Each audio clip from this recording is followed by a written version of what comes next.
Video में हमने बेटा ऑक्सीडेशन ऑफ नॉन मेटल को बारे में देखा कि नॉन मेटल का किस तरह से ऑक्सीडेशन होता है और नाइट्रिक एसिड किस फॉर्म में हम लोग यूज़ करते हैं जब नॉन मेटल का ऑक्सीडेशन कराते हैं।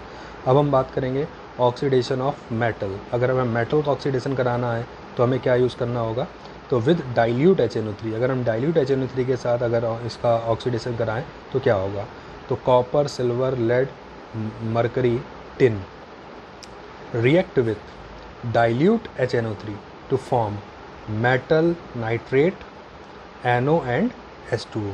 तो नाइट्रिक ऑक्साइड और H2O तो बनना ही बनना है, क्योंकि हम लोग किस फॉर्म में यूज़ कर रहे हैं, डाइल्यूट फॉर्म में। तो अगर हम कॉपर का HNO3 के साथ रिएक्शन कराएंगे तो कॉपर नाइट्रेट बनेगा, ठीक है। क्योंकि क्या बनाता है रिस्पेक्टिव, नाइट्रेट, तो कॉपर नाइट्रेट बनाएगा, बाई प्रोडक्ट के फॉर्म में NO प्लस H2O निकल जाएगा। सिल्वर के साथ अगर रिएक्ट हो रहा है, ऑक्सीडेशन कर रहा है, तो किस में कर देगा, सिल्वर को सिल्वर नाइट्रेट में, लेड को लेड नाइट्रेट में, टिन को स्टेनस नाइट्रेट में, ठीक है। इसमें थोड़ा बाई प्रोडक्ट ध्यान देना होगा, NH4NO3। और ये भी ध्यान देना होगा कि SN वाली जो रिएक्शन है बहुत ज़्यादा इंपॉर्टेंट है, बहुत ज़्यादा पूछी जाती है, ठीक है।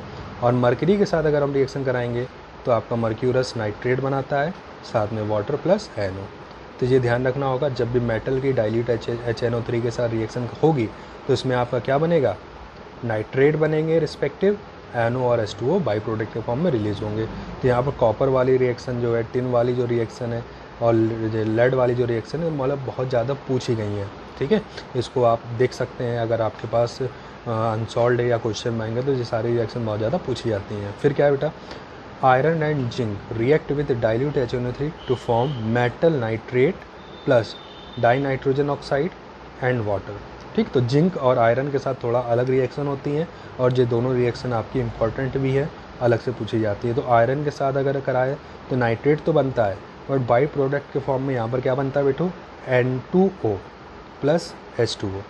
इस तरह जिंक के साथ अगर रिएक्शन कराते हैं तो देखो सेम फॉर्म है, जिंक नाइट्रेट बनेगा N2O प्लस 5H2O। तो ये था बेटा मेटल के साथ ऑक्सीडेशन, ठीक है, HNO3 का द्वारा, और किस फॉर्म में, जब हम डाइल्यूट HNO3 के साथ इसका कराते हैं। अब हम क्या करेंगे बेटा, अगर हम कंसनट्रेट HNO3 के साथ कराएं तो क्या होगा, चलिए देखते हैं। तो copper, silver, lead, mercury, iron, zinc react with concentrate HNO3 to form metal nitrate, NO2 plus H2O। तो अगर कंसनट्रेटेड फॉर्म में कराते हैं तो अभी आपका मेटल नाइट्रेट बनता है, बट बाई प्रोडक्ट के फॉर्म में आपका क्या निकलता है यहाँ पर, NO2 और H2O, जो कि कॉमन है जैसा कि हमने बताया था। तो अगर हम जिंक के साथ कराते हैं तो जिंक नाइट्रेट बनता है plus NO2 plus H2O। Iron के साथ कराते हैं तो आयरन नाइट्रेट बनता है, कॉपर के साथ कराते हैं तो कॉपर नाइट्रेट बनता है, लेड के साथ लेड नाइट्रेट, ठीक है, और लेड के साथ लेड नाइट्रेट, ठीक है। मरकरी के साथ कराते हैं तो आपका मर्क्यूरिक नाइट्रेट बनाता है, ठीक है। सिल्वर के साथ कराते हैं सिल्वर नाइट्रेट बनाता है, टिन के साथ कराते हैं तो मेटा स्टेनिक एसिड बनाता है। तो ये थोड़ा टिन वाला आप ध्यान रखेंगे। तो वही चीज़ यहाँ पर भी है, जिस तरह से ऊपर डाइल्यूट के साथ कराते हैं तो आपका नाइट्रेट रिस्पेक्टिवली मिलता था, और बाई प्रोडक्ट के फॉर्म में जैसा कि हमने बताया था, अगर डाइल्यूट फॉर्म में तो NO और H2O निकलेगा, कंसनट्रेटेड फॉर्म में है तो NO2 और H2O निकलेगा। कुछ एक्सेप्शनल चीज़ें हैं जिनको आपको ध्यान रखना है, जैसे टिन दोनों में ही डिफरेंट है और आयरन और जिंक जो है वो डाइल्यूट में अलग है, ठीक है। नाइट्रेट दोनों में ही बनता है, बस बाई प्रोडक्ट में चेंजमेंट आ जाता है, ठीक है। तो ये था मेटल का oxidation with dilute and concentrate HNO3 के साथ, ठीक है। अब हम इसकी नेक्स्ट प्रॉपर्टी की बात करेंगे, जिसको हम लोग नाम देते हैं ब्राउन रिंग टेस्ट, जो कि एक प्रैक्टिकल भी है आपका। ब्राउन रिंग टेस्ट क्रिएट होती है, यानी कि टेस्ट ट्यूब में जब ये रिएक्शन होती है तो टेस्ट ट्यूब के ऊपर साइड थोड़ा सा एक ब्राउन कलर की रिंग बनती है, इसलिए नाम देते हैं ब्राउन रिंग टेस्ट। और इस टेस्ट का यूज़ हम लोग नाइट्रेट ग्रुप का आइडेंटिफिकेशन के लिए करते हैं, ठीक है, कि जो आपका कंपाउंड दिया गया है क्या उसमें नाइट्रेट प्रेजेंट है, नाइट्रेट आयन प्रेजेंट है, यानी NO3 आयन प्रेजेंट है। तो अगर होगा तो उसके साथ आपको एक ब्राउन रिंग मिलेगी। तो इसमें होता क्या है, तो ध्यान दीजिएगा, it is a characteristic test used to detect presence of nitrate. तो नाइट्रेट आयन का अगर हमें प्रेजेंस या नाइट्रेट रेडिकल की हमें प्रेजेंस का पता लगाना है तो हम लोग ये टेस्ट कराते हैं। तो होता क्या है बेटा, it depend on the ability of Fe++ ion to reduce NO3- ion to nitric oxide, ठीक है, जो कि आयरन की एबिलिटी पर डिपेंड करता है कि आयरन की एबिलिटी NO3 माइनस की को NO में कन्वर्ट करने की है या नहीं है, ठीक है। तो अगर है तो विच react with Fe triple plus two form brown colour complex.